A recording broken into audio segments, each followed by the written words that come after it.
Excellent day, excellent day. This is Kerry-Ann chiming in on a beautiful day. Despite the weather outside, it's a bit chilly, but you know what? I'm sure you guys all have warm hearts and warm hands indoors.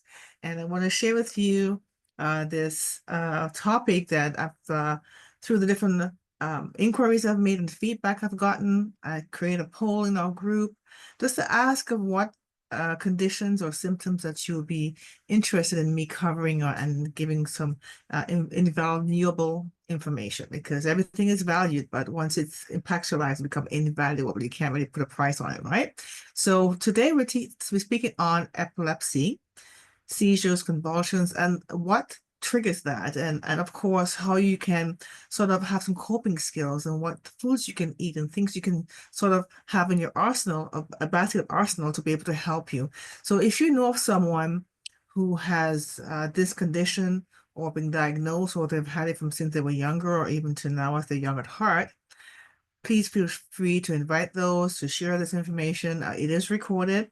But the one thing I want to share with you, for my husband and I, Cornell McLean, and I, myself being Kerry and Joseph-McLean, we are not practitioners. We are health enthusiasts. We love knowing that we can be a part of someone's health journey, to know that we can provide information from credible sources that can help you to sort of be more knowledgeable. I know there's lots of information on the internet. You can go to Google and do a random search. Of course, it takes you to a rabbit hole of information that can be the worst case scenario. But when we do our homework, it's basically incredible sites. So there's some sites I do refer to, like the Public Medical Library, Harvard, Yale, and other institutes that have studies to show what triggers epilepsy and how this can actually impact your life. I'm going to share this with you now, according to my information that I gathered. And I'd like to also refer back to different sources so that you can do at your own pace. You can search for more information, of course, and from there you're able to know more about epilepsy, because there's so much information out there from credible sites that we may not be able to cover everything today, right? So the fact that you have the ability to learn here and to grow, take some notes, do as best as you can in the knowledge that you receive.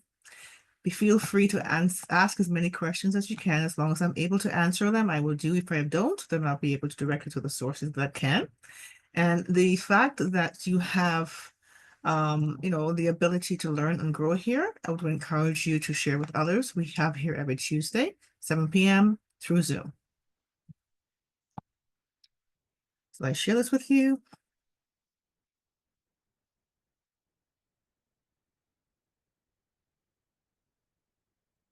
There we go.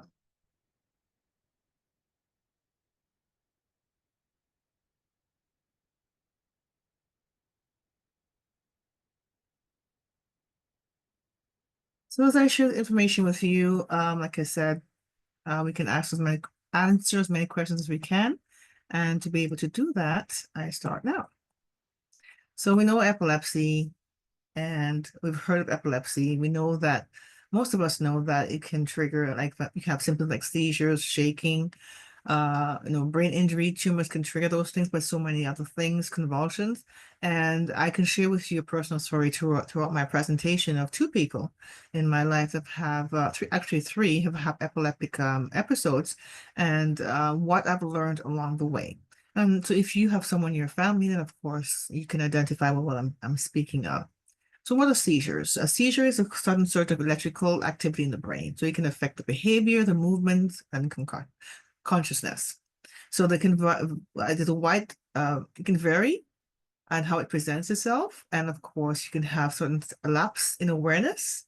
And the convulsions are type of seizures, but not all seizures involve convulsion, which I can attest to with one of my friends who've had um, epileptic episodes, but no convulsion. So the key factors affecting seizure threshold could be sleep deprivation and fatigue, hormonal fluctuations, stress levels, metabolic changes, environmental stimuli. So we know, for example, there's some toxins in the air, some toxins in the home, so things that are out of your control, that you can try to minimize the impact on your body and your mind, your brain, as well as hormone fluctuations. Now, especially for women who have, fluctuation in hormones due to pregnancy. It could be through pre or premenopause or menopause itself. It could be many things for your hormone disruption, but this could also be impacting your health, not necessarily epilepsy or seizures, but these are things to put into consideration.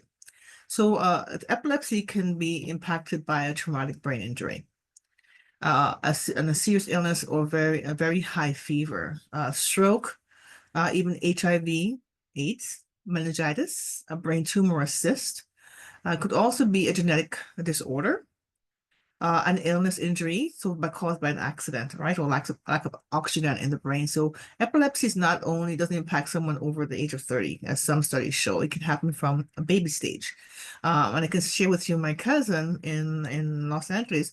She has epileptic seizures, and there's different factors, but she had it from since a child, as she was a child. So now she's around my age, but she's learned how to sort of manage some of those things so she doesn't have frequent episodes of epileptic convulsion or seizures. And then for example, a traumatic brain injury, I have another friend. So I have a friend who was driving basically to work, and she was rear-ended by a garbage truck. And the person was texting and driving on this garbage truck and hit her full on and from the rear and caused her to have a brain injury. And so the medication that was given to her triggered epileptic seizure, not convulsion, but she blacks out. She would black out certain period of time and not remember. She had lapse in her consciousness, and that wasn't a seizure she was having due to medication. So epilepsy can come in different forms, as I mentioned to you. Epilepsy can also be hereditary, as I mentioned with my cousin. Another could be through an accident, as I mentioned before, but there are other things as well. So you can see some of the similarities from the previous slide. Another one also causes cause of epileptic seizures or epileptic episodes is Alzheimer's. Alzheimer's disease can trigger that. Maternal drug use can cause that. A lack of oxygen at birth can cause that. And so there are other neurological diseases can also trigger epileptic episodes. So what are some of the signs and symptoms of an epileptic episode? So for example, you sudden loss of your motor skills, like you have a sudden fall or jerky movements. Your perception, for example, your hallucinations, cognitive thinking. So you have blank spells, so disorientation, deja vu, disassociation, and loss of language skills, which is known where your speech is impacted. Your mood, relation, depression, and fear can spike, or of course, I will decline because you're going into a spiral downward, sort of like your abilities in the way how you can control your mood. And of course, loss of continence and epigastric fullness. So there are two types of seizure. Focal seizure is one of them. It affects one of the area of your brain. If you experience focal seizures, you may experience either awareness or unawareness of your seizures, because you may be driving, not realizing you're having a seizure. Or you don't have a convulsion attached to the seizure, but you're having a seizure where you may have unawareness. And then, of course, you may have the symptoms of a change of your sense of taste, smell, sight, touch, and hearing, and that could be part of the symptoms or signs of a seizure, of the focal seizure, that is. Dizziness is one of that, tingling and twitching in the limbs, like a spasm you're having, for example, and these could be early signs that you may be having an epileptic seizure, and this also is to be mindful of. So focal or unawareness seizure involves loss of awareness, as I mentioned before. So you may have unresponsive or performing repetitive motion. That could be one of that because you sort of forgot what you're doing and you repeat it over and over again. Another type of seizure is called generalized seizure, and that affects the brain. And the brain has a different type of subtypes. One is tonic seizure and clonic seizures. And so it may cause stiffness in your certain parts of your body, your arms, your legs, your body, or your overall body. It could be where you have jerky movements. So that's different between the clonic and the tonic seizure. And so you're having these types of seizure can identify. So as you're speaking with your practitioner or someone who's helping you with your overall health in that field, if you're having a symptom like that, you don't realize that you're having it, or someone is with you and they express to you what they observed about you. Then when you're having your appointments with your family doctor, whoever you're connecting with for your medical support or medical help, then you can explain these symptoms to them. Most times a seizure can happen and there's no need to go to the hospital because it's so small that you realize you're having a seizure, and it becomes the worst case scenario. Of course, those around you will know, of course, what to do if you've ever had those type of symptoms. So another one too is biting your tongue. That's part of the tonic-clonic seizure, and losing consciousness. I mentioned to you before that I had to know two people in my life. There's a third person, a cousin of mine, another cousin, who was actually attacked in the head with an object, and perfectly fine, no previous injury, but he had a brain injury due to that attack from the back of his head. And he wasn't prepared, of course, for that incident to happen, so he couldn't really defend himself. And from that, he started having ongoing seizures, which also had convulsions as well. And I experienced that, I think it was in my teens, and I experienced that because he came to visit us at our home in the Caribbean. And we at that time we were told, okay, he's going to bite his tongue because he couldn't control the convulsion, of course, was in a seizure. So we sort of tried to do what we could from our limited knowledge.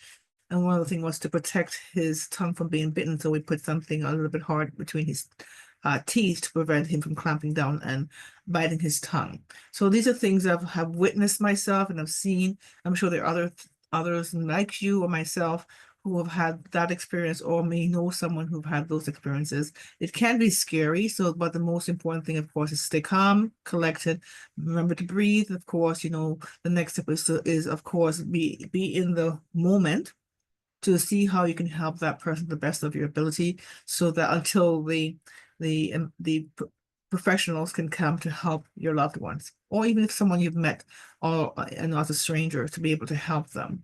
So there's a difference between convulsion and seizures, of course. So you can have a convulsion without a seizure. And so they could be related, but it could be separate symptoms, right? So the convulsion, they're not synonymous, of course. So there's specific type of seizures that involves uncontrollable shaking. And of course, seizure can come with a broader range of symptoms that can occur without convulsions. Seizures now versus epilepsy, they actually can be individual events that can occur in various reasons. So epilepsy is a chronic condition categorized as recurrent. Epilepsy is diagnosed when a person has multiple unprovoked seizures over time. So that's basically what the diagnosis states. And so not everyone who experiences a seizure has epilepsy. So symptoms of convulsion could vary. So one of the things as I mentioned before, is uncontrolled shaking of the body. So this could be mild to severe. It can last from a few seconds to a few minutes. And other symptoms may include changes in consciousness, drooling, rapid eye movement, loss of bladder or bowel control. So it's crucial to seek medical attention if someone experiences convulsion. Of course, if you have first aid certificate and you're versed in this, you're taught what to do. You make sure that the person who you're helping is actually safe in a way of ensuring that their breathing is, the pathway for breathing is clear, making sure that, they're not biting their tongue, and making sure they're not hitting their head, of course, because that can happen unconscious because you're in a convulsive state. And then you either have someone that's calling 911, or once the person is secure, then you can call 911, or at the same time once you're caring for the person.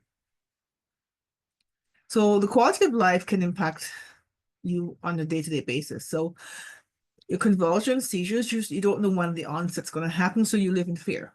You can live in fear of uncertainty of if it's going to happen, if you're in an environment that you're not feeling that you're safe, like in the public space, right? Outside of your home, if you live alone, or if you've actually not shared with anyone about your condition, so you sort of feel isolated.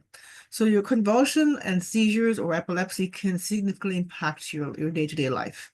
So you may face challenges in work, education, and social interactions. I mentioned you may feel this overwhelming feeling of depression or sadness or frustration, or many other types of emotions. But these are things that are real and valid for the person who's going through these symptoms, right? Who have gone through it. So safety consideration is one, wearing medical identification and educating your family or friends about your seizure, ensuring that the first aid can also enhance safety and support. So if you know that you have, an increased amount of convulsions or seizures or epileptic episodes, you can maybe not travel with someone in these environments, or ensure that you have your safety, your medical identification on you, and then they'll be able to help you to get faster response time for the care that you need. So emotional and psychological support is also important. Dealing with convulsions, seizures, and epilepsy can take that emotional toll. As I mentioned before, you may have overwhelming, feeling of anxiety or stress or depression. And to imagine an adult who's going through this, but much less a child who may be going through these things and become emotionally withdrawn. And so they need to have that support within their family. And if there's no support within the family, there can have like a sort of outreach sort of support group, for example, like counseling or therapy, but sort of teaching the whole family how to cope with it, not just one person. So everyone is mindful of the mental state of that person who's going through those symptoms, and also have them feel that sense of security so that they can have that overall holistic feeling. So how do you manage epilepsy? That's one of the things that most people have some information, or they have a partial information, or you may be a family member or friend who knows someone that has epilepsy, but feels sort of hopeless that you're not able to be that support for them. So if you're able to help them to manage that, within that circle of, like a safe haven of, your friends or family, you can find ways to be able to manage it. So, for example, most people can take medication, Western medication, to control seizures, modifying your lifestyle. Surgical intervention is one, which is the worst case scenario that you can consider in a sense of care, because I'm sure your practitioner will want to find different alternatives before they suggest surgical intervention. Depends on the severity of your seizures or your epileptic episode. So anti-seizure medications are the most primary treatment for individuals. Of course, it depends on severity and frequency. Lifestyle changes such as stress management is very important. Most people, depending on their day-to-day life and how they are able to cope with stress, everyone, handles stress differently. Some people may have mild stress, like the everyday, what to get up, take care for the kids, the household, driving, work. Those are like sort of mild stress factors, but then there are also chronic stress conditions that can trigger in your epileptic episodes or your convulsions, depending if they go hand in hand or not. Regular sleep can be an issue. Now, keep in mind, depending on your age, sleep could be a factor, or deprivation of sleep could be a factor for many other things that are underlying. For example, if you're going through, the change of life with, premenopause or menopause in women and andropause in men, there's such a thing, yes. To avoid these triggers, you may be able to see what you're deficient in your nutrients and your vitamins to help combat some of these things. So managing different things in the way of different areas of your life is also important, and I'll share that with you in a little bit. There are also links to epilepsy.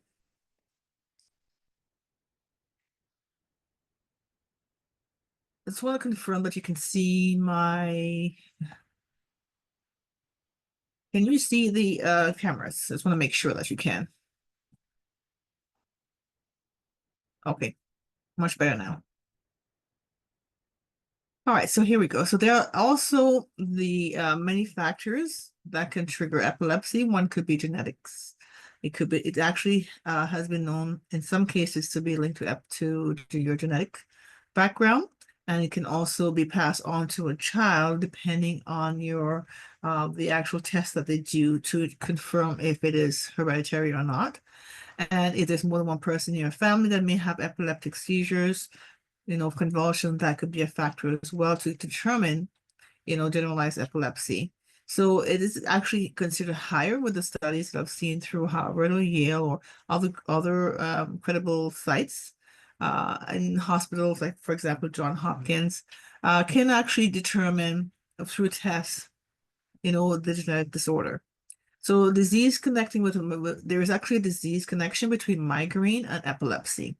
So some of the things, as I mentioned before, for epileptic triggers, if you consider someone who has a migraine, it depends on the type of migraines, the different types, several types of migraine factors like cluster. You can have the different types of migraines. I actually have one friend, she has 4 different types of migraines, and that was triggered through her brain tumor that she had, and she has medication taking. So for her, the change in sleep deprivation, sensory, like lights and stuff, triggers the migraines. And thank goodness she doesn't have epileptic seizure, but these are things that can trigger. Sleep deprivation is one, stress, hormonal changes, certain types of food can actually trigger your epileptic disorder. Sleep and epilepsy also is a link. So anyone who you may know may have sleep apnea. It does not trigger epilepsy, but the reverse. So for those people who have epileptic seizures or disorders, it actually there's a study that shows that more than 40% of people with epilepsy have sleep apnea. So it's sort of counterproductive because you need quality of sleep to offset the triggers of epilepsy or the seizure or disorders. But then if you have sleep apnea, that might be an issue. So for example, in sleep apnea, you have moments in time when you're sleeping where you're not breathing. So that means your brain's not getting the oxygen. It could be through your age. It could be through epilepsy drugs that's causing or triggered sleep apnea.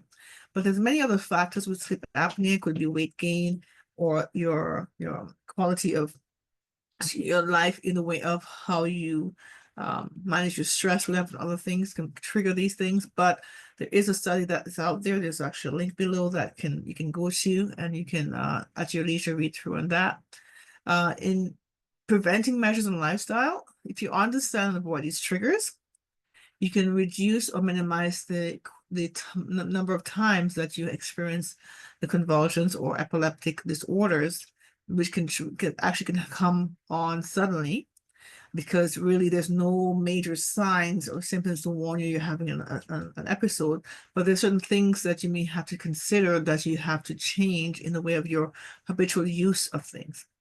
One of the great tips I can give you that I've learned along the way is to keep a journal or diary of the frequency of your seizures. If someone is helping you to be able to get out of your seizure episodes, you can ask them what they actually witnessed. And of course, you can try to keep track of what you ate before, a few days before, just before, and then of course, keep track if you're taking medication of the frequency, the time that you take it, and so forth. Keep track of how you sleep, things like that, so that you can sort of have a better idea, a bigger picture, so you can share with your health practitioner to help you to minimize the frequency of your epileptic seizures or your disorder. Now, we know there's no known cure for epilepsy, but there are ways you can minimize and you sort of reduce the frequency. So some tips that I could share with you is to managing stress and epilepsy is practicing relaxing. So yoga, things like sitting still, breathing, exercising, with taking some quiet time for yourself. Also making sure you're not listening to music that will trigger epileptic seizure, because there's certain sounds that can do that, sort of frequency. And so if you can listen to music that are soothing, it can help you to distress your body whilst you're doing your yoga or in a quiet space, and learning how to breathe deeply with your eyes closed. It can be beneficial to you. Getting plenty of sleep, again, it can be counterproductive, especially if you're going through different changes of life that can actually put you in an imbalance. And of course, if you're imbalanced with your sleep, that can trigger your higher risk of getting a seizure. So cutting back on caffeine during the day is very important. A lot of people have these energy drinks that actually have been linked to seizures, or in a sense of not really seizures per se, but a poor quality of life because you're having too much caffeine content. So one of the symptoms could be that you have elevated levels on your body, in your body, sorry, that can trigger certain conditions like epilepsy. So high caffeine content to be mindful of. Read your labels, check to see the quantity of caffeine that you consume. And most people will have not just one drink of a caffeinated beverage. They may have three, four, five, especially if they work at nights, right? So that be mindful of that. Sleeping with your phone, if you know you are prone to convulsions, epileptic disorders, the blue light that emits can interfere with your sleep, so you're not in a REM sleep. So that can trigger things as well. Of course, most people have sleep cycle. Well, everyone has sleep cycle of 90 minutes. And so every 90 minutes that you're sleeping takes you deeper and deeper into your REM state. So you have a deeper quality of sleep, so your body can restore. So be mindful of where you position your phones, your computers, all of that, because it emits that light and it can actually cause your sleep to be interrupted. Skipping alcohol is another one. So have setbacks, and most people are prone to go into stress mode. And so the stress mode, you don't think of consuming healthy products in the way of beverages or food. You think of the immediate fix, like, overconsumption of food or overconsumption of drinking. So you feel like your stress level is actually going down in the immediate gratification, but you're elevating the risk of having an epileptic seizure or epileptic disorder triggering the symptoms because your consumption of alcohol is having a negative impact on you on a long-term effect. Within the long-term effect of other things happening to you. So also know when to ask for help. Not everyone is an island. We don't have to bear everything on our shoulders at all times. Sometimes you consume and you consume the stress and you sort of like hold on to that and you don't speak out. So you're actually raising your stress level unknowingly because you're keeping it all inside until you're so bottled up that then the body says that's enough. And so you have an episode. Now, stress is not only for those who are having, these type of disorders, but on overall holistic or well-being, know when to ask for help, know when you need to put down everything and distress yourself in the way of self-care for yourself. Because once you have these conditions happen over and over again, you have this sense of feeling overwhelmed and it can trigger anger. So you sort of like lash out to the ones around you because you feel sort of hopeless or you feel that depressed, but really you may not realize it's depression. Or you may have anxiety and you asking yourself, why am I feeling so anxious? Why do I feel so shaky in the sense that I'm feeling a little bit off? So I would encourage you to not feel shy about speaking with a healthcare professional, but I would encourage you that the journal that you're going to write and keep notes on, take that with you so when you speak to your health practitioner, you feel more composed, more confident to share your concerns so that they can be able to give you a more educated guess as to from their area of expertise that can help you to have a healthier balance. So the mental health counseling is also part of that as well, not just your family doctor, if you have one, but also considering speaking to someone in the way of therapy. So you can sort of get back some sort of balance from your life. Another one is to follow your daily routine, stick to your things that work for you no matter what. Write out your schedule and try to place it in a convenient place. Example, by your computer or even on your phone, you can have like a reminder pop up on your phone to help you to stick to your daily routine like an alarm system. And then, of course, that'll give your brain that task it has to do, so you sort of stay in momentum. And if you do this for at least 21 days, you sort of shift your mindset of how to reset your mind towards managing stress in a more effective way. These are things you can do, right? So maintaining a steady diet is also one of them. Healthier eating is so important for managing epilepsy. And so unfortunately, like, even for those who don't have epileptic episodes, when you're stressed, you gravitate to things that are not good for you, like overprocessed food. In my case, sometimes chocolate, but I know have good chocolate, right? And then, of course, there's consumption of alcohol or even smoking. So these are unhealthy habits that can offset the good things that you have done for yourself in following your daily routine. Prepare your meals, prep your meals, and to plan out your week as to what you consume, even if you have to stop, for takeout, or you have to go to a restaurant. Sort of plan ahead of what you consume so that you're not going to sort of sabotage yourself in eating the right way. So things like that we think of, you will need to also be mindful of keeping a balanced diet.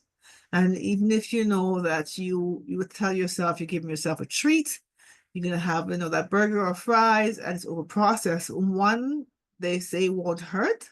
Psychologically, you're thinking that yourself that. You're thinking of that as a way to sort of justify what you're doing, but it can be counterproductive for your overall well-being, especially if you have an epileptic episodes more frequently than the average person would normally have, right? Who have those type of conditions. So including consumptions of certain types of foods, things like, as you see here, diets that are only healthy with enriched vitamins, they can provide the nutrients you need. So this actually will help you on your wellness journey to sort of help you to reduce the epilepsy attacks or the epileptic attacks or seizures. So this doesn't mean that you can eat everything you think is healthy, because not all foods or fruits, sorry, vegetables and fruits that are created equally. Ensure that the foods where the source comes from. Ensure that you can have as much organic food as you can, as long as your budget can afford to do that. But also be mindful for things like meat and fish, so that they're not heavily, they're not farmed, but wild. And also that they're not loaded with antibiotics, so that can be counterproductive for you. So those things that are, sort of added to your meat can trigger certain attacks on your body that you cannot control, like convulsions and epileptic disorders that impact you. So eating things like eggs, some of these are very high in antibiotics, so be careful of where you buy your eggs from. Things like coconut oil, make sure the source, things like that you want to look at.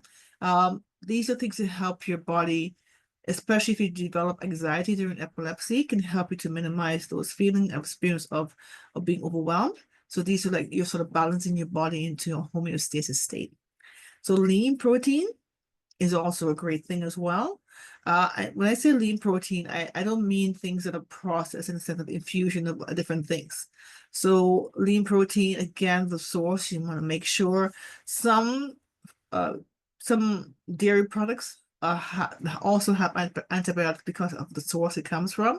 So be mindful of that. Do your homework, do your research, and then before you go out shopping, you know exactly which brands that will help you to be healthier versus sort of triggering some of the symptoms of epilepsy or the convulsions I mentioned before. So retaining your fluids, ensuring that you can consume fluids that will help you to stay hydrated instead of dehydrated. Things like mushrooms, almonds, bananas, and so forth. Now, some people have food allergies, so be mindful of what you can consume and what you can't consume. Some people can have almonds, some people can't. Some people can have mushrooms, some people can't. So, of course, you know your dietary restrictions when it comes to your allergies or other health conditions you may be fighting with, along with epilepsy, but at least you're mindful of what the things you can actually consume. So fruits and vegetables is very good for strengthening your immune system. As we all know, in the world food chain or world food supplies, most fruits, vegetables, they are depleted in nutrients and vitamins, minerals that we all need in our body just to be the healthiest version of ourselves. But we still need to eat to be able to sustain energy, and the nutrients provided in our body by the food we consume is better than nothing, because you have to compare, do I eat only processed food, or do I eat, what Mother Nature intended to the best of ability and the knowledge that you have? So of course, being mindful as well of the things you can and cannot eat, depending on your food allergies, if you have those. Carbohydrates is very important as well. Some are high in protein than others, things like bulgur wheat, things like lentils, nuts and seeds. Those are things that are good. So of course, try to balance and sort of shift, what you eat. If you eat too much of one thing for too long, of course, your body may have a tolerance toward it. So of course, sort of mix it up, and then this determine how your food journal or your food preparation for week by week will go, so that you don't get easily bored of the things that you're eating. Another thing as well that are very, very high in fiber that will help with deal with your epilepsy or the symptoms of epilepsy is things like fresh apricots, green beans, pears, tomatoes. Of course, carrot juice is really good without sugar, of course, and pasta alla dente. One of my all-time favorite is pasta, so you can do it any way that you like, according to your taste. Kiwi is another thing as well. So what do you do for self-care, right? So for self-care in someone who's, sort of experiencing epileptic episodes, in self-management, sleeping with in a hygiene.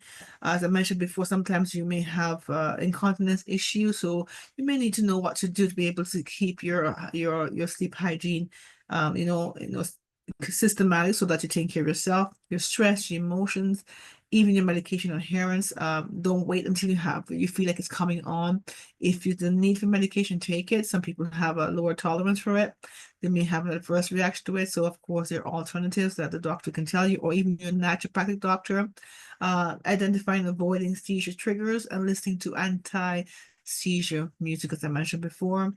Self-efficacy, educating yourself about epilepsy, right? Diagnosis, therapies. I'm sure there are workshops around you can actually attend to that are free that you can ask your doctor to refer you to. And also psychosocial aspects. Your self-control, self-esteem can have a heavy, punch against your self-esteem because you feel sort of, some people may have that feeling of hopelessness. That is a cycle, a vicious cycle that's never ending because it's something you sort of have to, in your mind, come to terms with. And sometimes it's hard to deal with, especially if you're alone or you feel that you're isolated. Self-monitoring of emotions, thoughts, and behaviors. I would say to you, in that journal that you keep in your diary, your daily diary, put those things in so you can go back and sort of assess yourself to say, how was I feeling at this time, just before my seizure? How was I feeling before I had this episode? And so you're also able to relate that to your therapist, depending on the therapy session that you're getting, or if you're speaking to your actual practitioner. So one of the things I want to share with you, which we're very passionate about, which we came across this amazing superfood about 12 years ago. And it had to do with me searching for, a remedy for my aunt who didn't have this particular issue, but she had two other terminal illnesses. This came to me after she passed. So literally 3 weeks. So that's one of the reasons why I state that I am a health enthusiast, because being proactive is much more helpful for your health than being reactive. And so there's certain things we can't avoid in the way that we have to be reactive. But if you can be more proactive than reactive, it does your overall well-being, good. So Ganoderma lucidum is a superfood. Now, I mentioned before, there's so many foods on the planet are depleted because of the soil where it's grown, doesn't have enough nutrients. So we have to eat X amount of that particular food or fruit or meat to get the amount of nutrients your body needs to be able to start its wellness journey on the way to recovery for any illness, any condition, any symptoms, right? So what this actually herb or mushroom does, it helps prevent is preventative and therapeutic effect of this herb on brain injury. Yes, it's one of the things that can cause epilepsy. It's a wide range of brain damage protection. It has that, such as Alzheimer's disease. And as I mentioned before, Alzheimer's disease can trigger epileptic episodes. It protects your neural cells, especially if you've had a stroke or an injury, stroke-related injury. And also, there's another one. It's not part of this particular president I'm showing to you, but there's another one which I've recently discovered, which is called curcumin, Curcumin. That in conjunction with Ganoderma, of course, you can consume, but we know that Ganoderma has no known negative effects on any medication you're taking. So, for example, in the Eastern world, people who are taking Western medicine, it either works or they're resistant to it.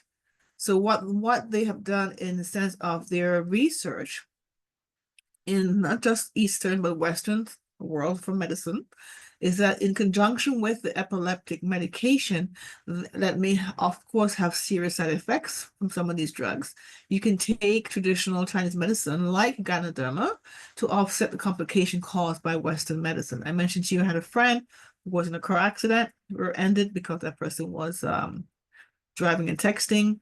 and the medication triggered her seizures. And what she shared with me, by consuming what we are going to share with you, she had less frequency of a seizure. They had to remove her from the medication and change it to something else. So she actually doesn't have convulsion, but she blacks out. She doesn't know she's having a seizure. And so basically it is memory loss. You're speaking to her, she's having it, her eyes wide open, and she's not convulsing, but that's an episode that she's having.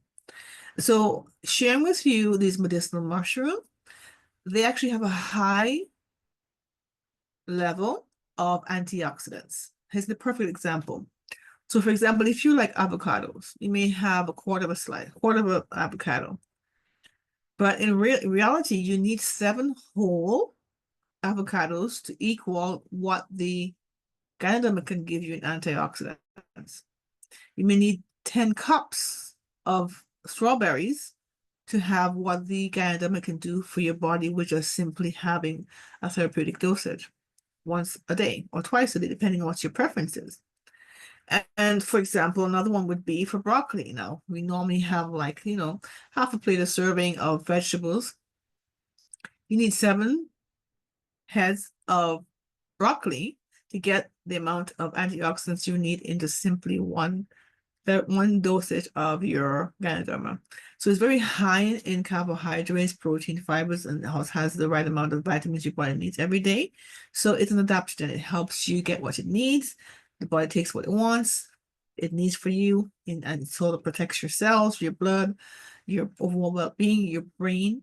And so it helps in many ways. And so these things that are backed by science, not things that I've actually just made up. These are things through our filings, through credible sites like PubMed.gov. This is the Public Medical Library.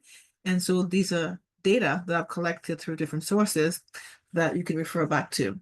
So the actual Ganoderma has a high level of antioxidants.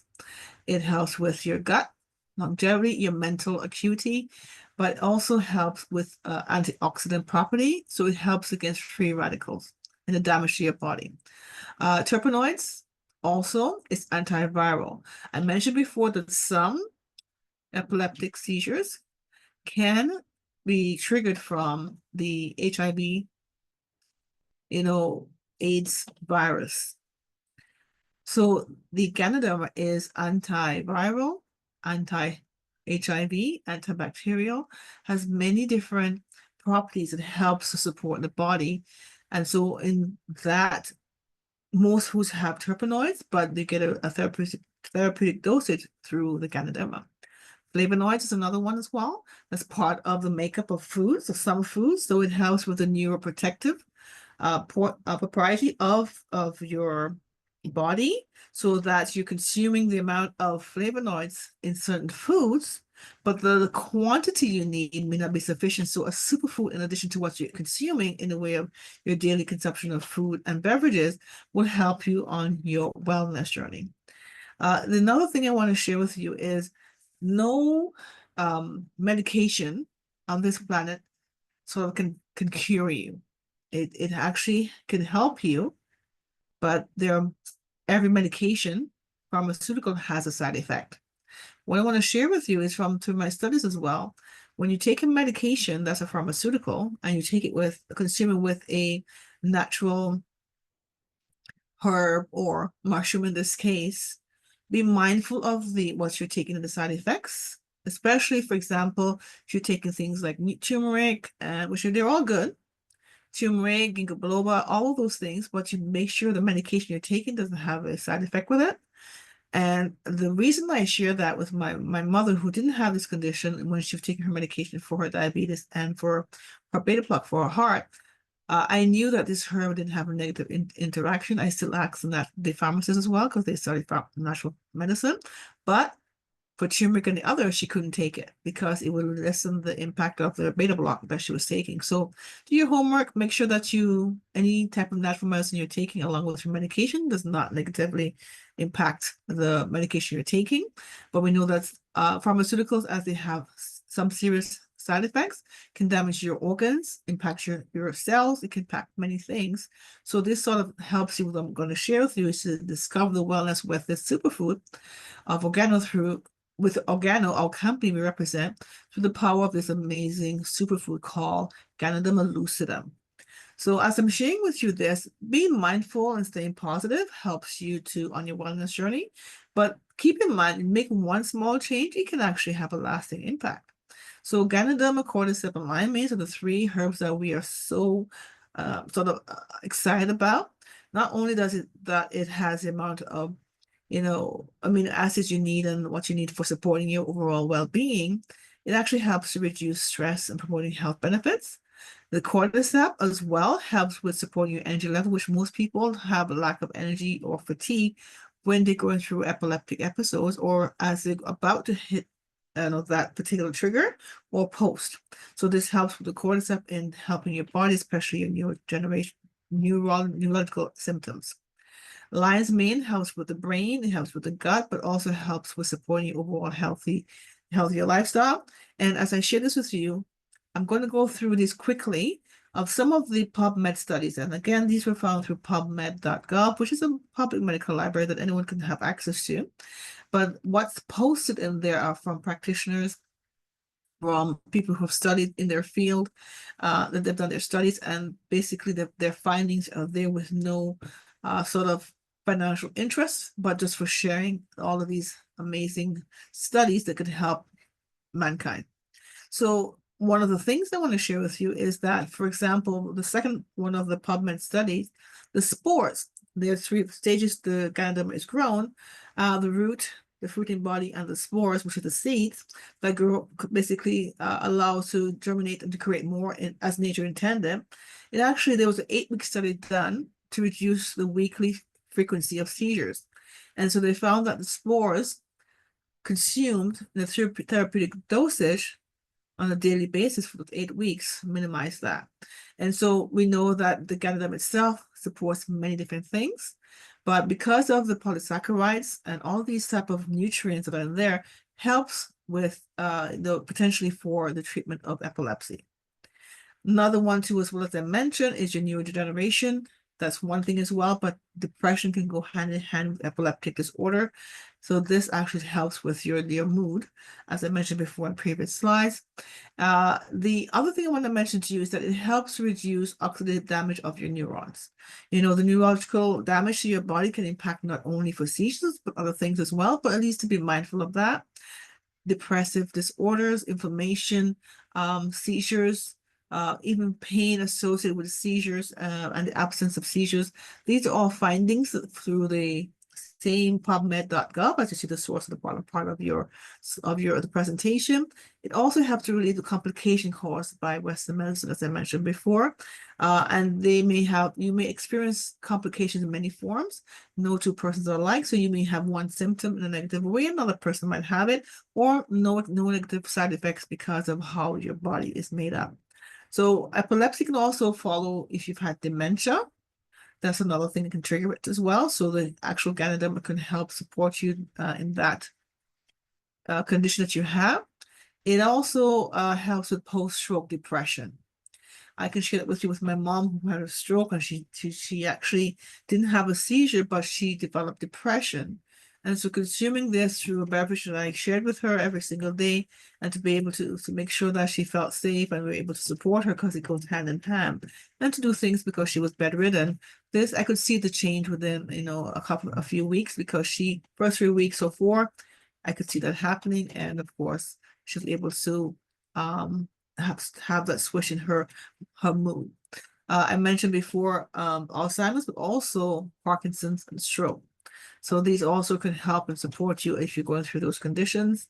Another one as well is thinking of when you have a condition like epilepsy or stroke, it can protect the effects of the neural cells.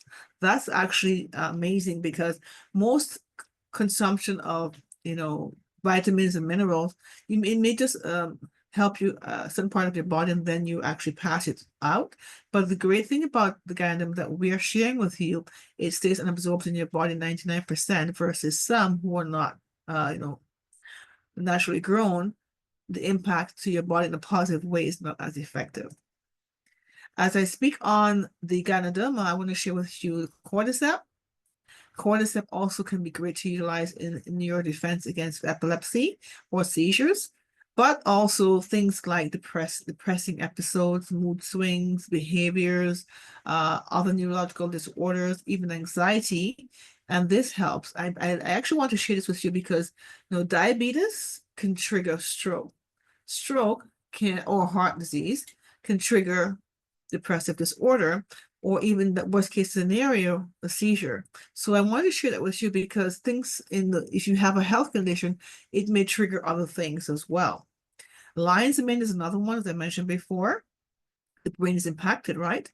So your mental clarity, your cognitive thinking, I mentioned before, sometimes you have moments where you're not aware, when you have feelings of deja vu, different disorders like that.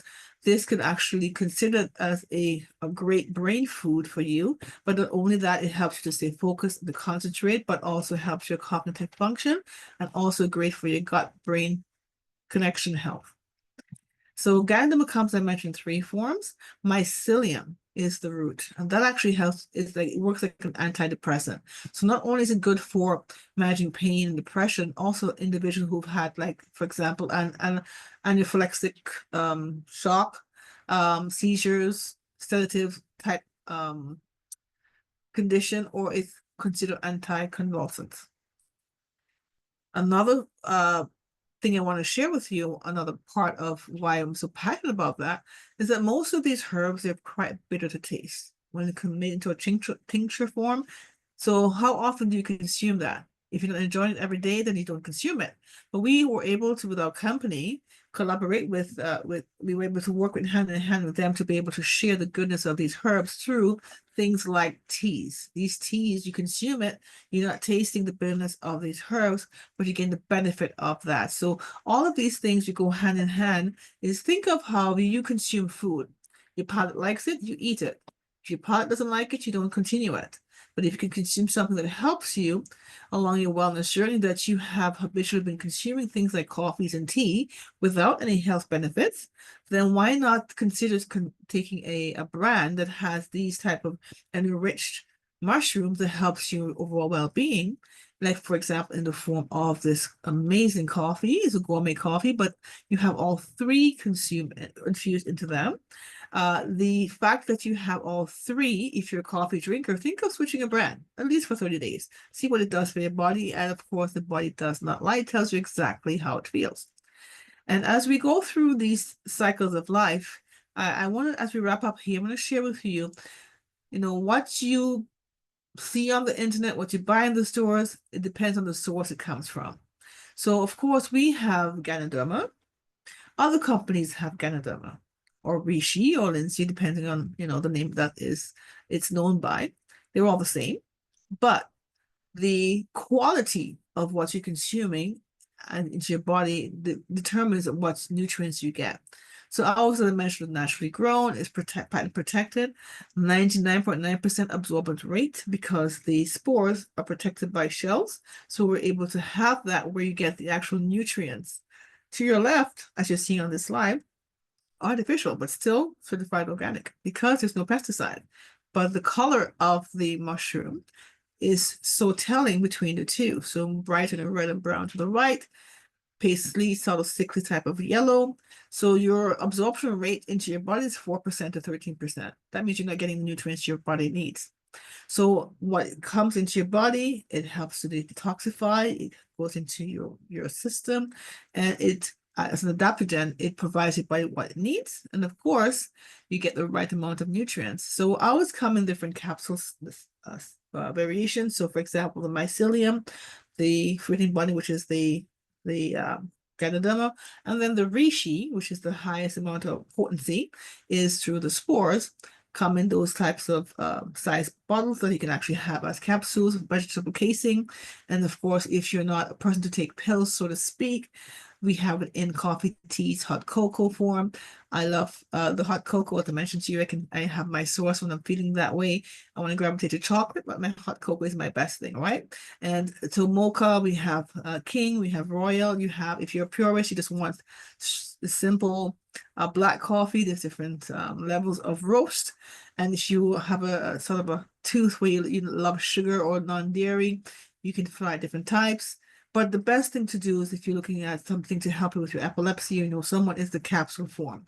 And that is a therapeutic dosage. But in every one of these sachets of coffee, you can continue drinking your choice of beverage, your beverage of choice, along with your capsules. And I have a dear friend on here. She actually cooks with the spores. And so I'm going to have her invite me one day to have a cook-off, but I want to have her show me how she actually does infuse her spores in her meats and other types of things to help her overall well-being for herself. So as we wrap up here, I just want to share with you, we discovered wellness through Organo as customers. We were able to have benefits for ourselves in a way of the health with our family and friends that we shared along our life journey. But the fact that we're able to share it with you does our heart good because we were able to transition from a corporate to empowering health in this capacity versus customers now sharing the goodness of this amazing mushroom through our health and wellness. So I want to invite you, for those of you who want to continue learning and growing, you can register for the next one through this QR code, or we share the invite to you on a one-on-one. Of course, we want to invite you every Tuesday at 7 p.m. to join us. And as I share this with you, I hope this was of value to you and that you're able to take away some things from here that will help you. Are there any questions that you would like to ask? Or is there something that you would like to share?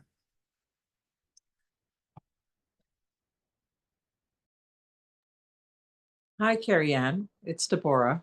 Laura? Having some trouble with my light, so I'll just leave it. Okay.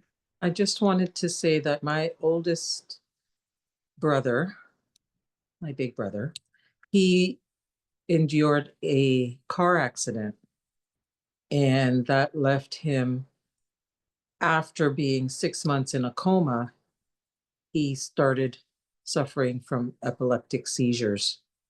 And not knowing what that was, you mentioned earlier, was very scary because he just hit the floor and every part of him was convulsing.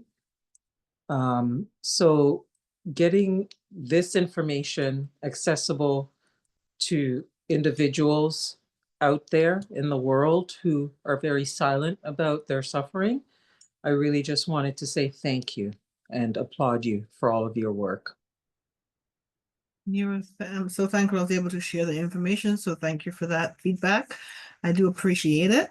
The fact that this was one of the through our polls in our group that was of interest, I think that is actually one of the main reasons why I wanted to focus on that. But of course, as I shared with you, family members and a friend who have had this, it's more common than we think. Yeah, it It's more really is. common than we think, yeah. So with that, I want to wrap up here. We're at the top of the hour, so to speak. And of course, join us again on Health Talk, creating a path for a healthier you, a healthier lifestyle. And as we want to wrap up and say, have a great evening, take care, and blessings to you.